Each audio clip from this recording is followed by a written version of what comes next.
शनिवारी शिर्डीतील एसटी बसस्थानक परिसरामध्ये एक साई भक्त तरुणी जात असताना आरोपी सतीश आरणे आणि आरोपी सतीश भोंडगे राहणार साकुरी या दोघा आरोपींनी तिची छेड काढली होती। तसेच तिचे फोटो आपल्या मोबाईलमध्ये काढले। त्यानंतर तिला शिवीगाळ करून तीस लज्जा उत्पन्न होईल असं वर्तन केलं। या दोघांचा असभ्यपणा पाहता या तरुणीनं पोलीस ठाणे गाठले आणि तक्रार दिली। या तरुणीच्या तक्रारीवरून पोलिसांनी आरणे आणि भोंडगे यांच्या विरुद्ध विनयभंगाचा गुन्हा दाखल केला आहे। आरोपींना न्यायालयासमोर उभं केलं असता त्यांना सोमवारपर्यंत पोलीस कोठडीमध्ये ठेवण्याचे आदेश देण्यात आले आहेत। या प्रकरणाचा तपास पोलीस उपनिरीक्षक दीक्षा लोकडे करीत आहेत। शिर्डीमध्ये यापूर्वी ही तरुणी आणि महिलांच्या छेडछाडीच्या घटना घडल्या आहेत, परंतु बदनामीच्या भीतीने त्यांनी पोलीस ठाण्यामध्ये तक्रारी दिल्या नाहीत। त्यामुळे या तरुणांचे फावते होते।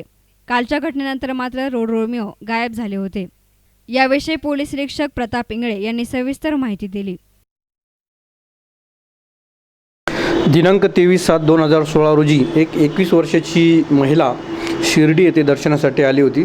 त्यावेळी शिर्डी येथील 2 आरोपितांनी तिचा पाठलाग करून तिची छेड काढली।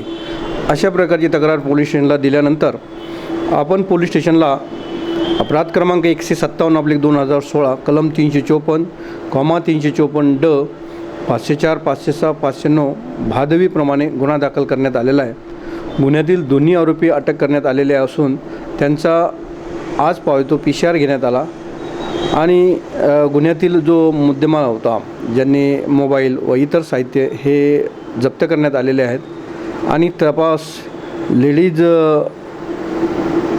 PSI लोकडे ह्या करीत आहेत आणि तपासामध्ये दोषारोपपत्रसुद्धा आरोपीच्या विरोधात 24 तासात माननीय न्यायालयात सादर करण्यात येत आहे।